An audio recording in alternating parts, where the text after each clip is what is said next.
Hey guys, this is Zahra and I'm one of the drafting committee members coming from the MENA region. We will share together some thoughts on CrowdOutAIDS.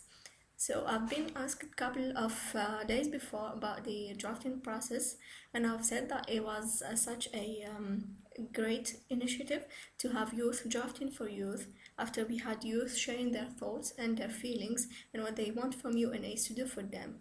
But this step remains quite crucial because we got like as a drafting committee to keep faithful to youth thoughts and also to express all what they have been actually suggesting to us through the document.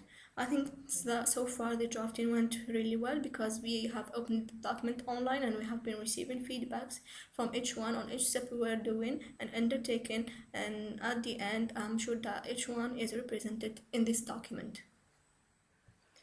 So far in the key area that I was drafting with my mate from Canada, John, which was Smarter Founding, there was a clear need that youth expressed on communication between them and all these organizations and structures that are so far governing and dealing with the founding process.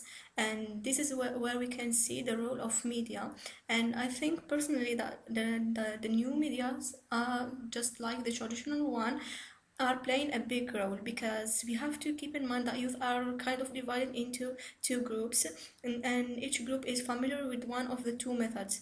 And if we have, for example, to mobilize all the community leaders or all the religious leaders, then there is a real need to mobilize all people who are working on media so that they can put this information and make it available actually to youth. And this is how we can distribute this accessible information so that they can lead kind of smarter founding processes. So for me, as for the traditional media, that should target people who are not really living in big cities, and we got from the other side the new media that are really not touching people in universities, educated ones, and so on. But yet there is a kind of need to assess the situation so that we can really define what kind of media is suitable for each kind of group. Because for example, if you just go for the smarter founding process with youth living with HIV or with youth sex worker or with youth drug users, and or just for youth activists just like us, then the mechanism is gonna be different, and this is where the difference actually lies, and this is where we need to focus a little bit more so that we can reach the goals of the strategy. Actually, regarding the question of what should be done for the coming year just after getting the strategy and making it ready, I think the first thing that should be done is actually to lead CAP studies and to assess the situation of the HIV epidemic on behavioral, needs of all youth all over the world. And then once we can really understand the situation and have it all clear for us, it will be kind of easy to adapt any mechanism to youth, and it can involve media art.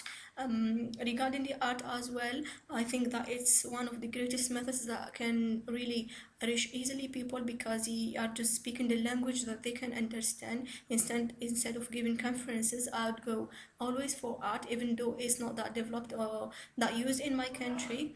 But I think that the thing that we really need is to keep in mind that we have indicators and follow them, because if you just make any campaign, any artistic campaign, and then you cannot measure at the end, you cannot just know if there is a real change of behavior after you have targeted that person or that one, then it will all collapse. And this is where the difficulty lies. How can we really know the impact of our activities? And this is the point that I encourage everyone to focus on for the coming weeks and months where we are working on HIV and AIDS.